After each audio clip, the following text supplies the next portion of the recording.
also got just a very quick question. We're saying inequality. If you can elaborate, what do you mean by the inequality? What is it? Okay. Can I say something? I think inequality comes from being not equal, because even in our family, there are those who can afford and there are those who can't afford. So if I do afford and my neighbor doesn't, so her kids feel inferior than mine. So they have the low self-esteem. They don't have power to do anything. If my kids don't want to play with them, so they feel that because they are poor, so they're being neglected. So there's that stereotype that if you're poor, then you are nobody.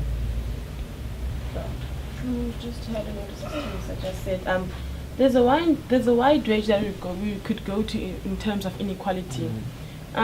Take a child that's growing up in an urban area and a child that's growing up in a rural area. The child in an urban area is more likely to catch up fast to things, like they're more likely to be sharp and be educated. They have access to things, whereas a child in a rural area won't have much access to education, to clinics and such stuff. That on its own is inequality in terms of growing up and getting things and access to such things, and in terms of their neighborhoods.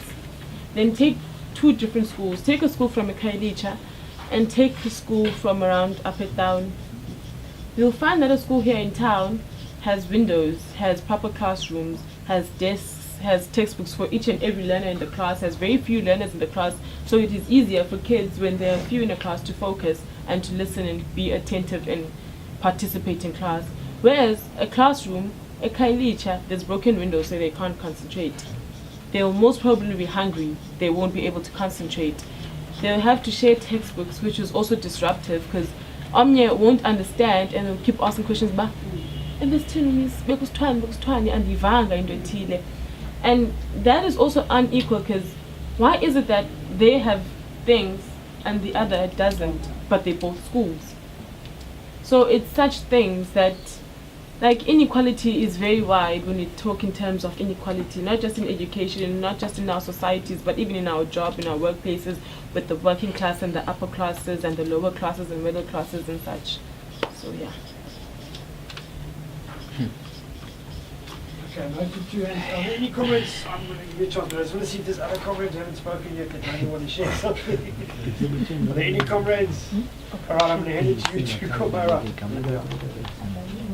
I think the inequality is based on the way that the system has structured our community. Because we've got this working class, the middle class, and the upper class. So I think the inequalities are made huge by the distribution of the resources of the country when they are distributing in these levels or in this type of the society that they have created. I think towards the working class, which is the public class, the people are getting a little, but the middle class, which consists of the private, so they are supplying more. So I think that's what causes the inequality, the way that the system is structured. We'll get to that later on. The issue of inequality is very cover that later on. Okay. Naga will always speak on health issues. One, if you go to the private sector, we've got two types of sectors mostly in health. We've got the private sector and the public sector. If you go to public sector, you will find out there are more choice because of the shortage of human resources. You wake up early in the morning at 4 and then you go home at 4 o'clock because there are no nurses. If you go to the private sector, it's a quick service. You just phone, and it also it helps those who have medical aid. And now that we don't have medical aid, we are suffering in the public sector. And even in terms of budgeting, the public sector is getting a low budget than the private sector. Now we are talking about the national health insurance. In national health insurance, it was based for the public sector. It was meant for the public sector. But if you can look at the way a structure is running, it goes to Western Cape. National Health, it's in George, which is Eden District, where kukona all things border bahlala khona.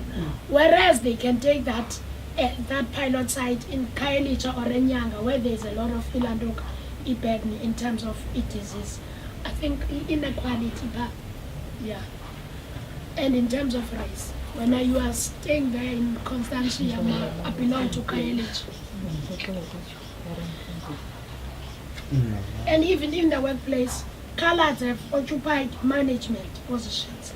And if you are black, you can't even be in the CEO because you are black. You must be a field worker.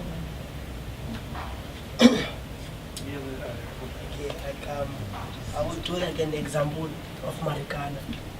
From the Marikana, we have the owners of the mines. And while we have the owners of the mines, is that they are only those workers who are working underground, and the people who are owning the mines are not even go there and like trying to supervise what is happening there and all that stuff. He just like stand like in like sitting in the office and tell those people that are underground with a mic that they must do this and do that. You see, there is no inequality there, like equality there. You see, and also in terms of wages of Marikana and that Marikana thing is very touchy. And in terms of wages, those people, they are working for their families, and while they are working for their families, back then they were the owners of mines.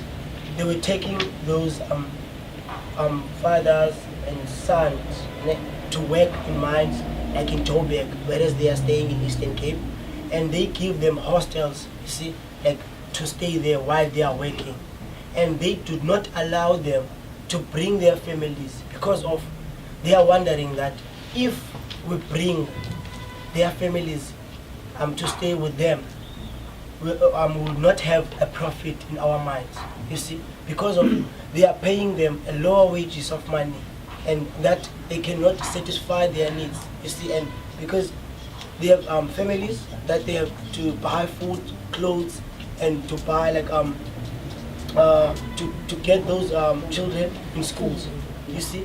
And I would say that it happened like the inequality thing. I think it won't stop.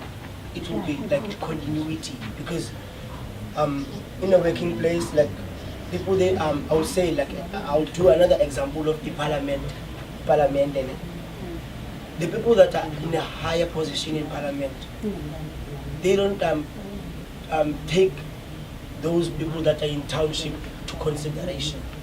You see, like they just see them as I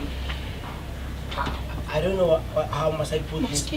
You see, because they get the money like to build houses, like the Minister of Houses, Minister of Security, Minister of etc. They get this money, but they don't issue like houses to those people because of as the ministers, or I would say the state. The state, they promise a lot to the people of township. While they are promising a lot, they don't they don't deliver because of they promised the private donors. You see, because the private donors, they have that money, and they gave them the money, and they said you must do number 1 and 3. After the date of the date come of the to issue the houses, and the private donor came and remind them that you remember we agreed to this, and they stopped the issue of the houses in township. They focus on the donor private. I would say that the inequality, it will continue. I don't ever hope seriously, I don't have a hope that it will change. I will give you. So, comrades, you touched on the migrant labour system as well there. Yeah. Also, to comment, you have in here. No, I think the problem is that we are stuck in the past. Like we tend to go back to what happened then. We like okay, okay. The thing is now okay. We have seen in the 20 years of democracy that okay, we don't get this, we don't get it, we don't get from the ruling political party, but we tend to have to keep on. I don't know. We need to change that ideology, saying that okay, now ANC has brought us.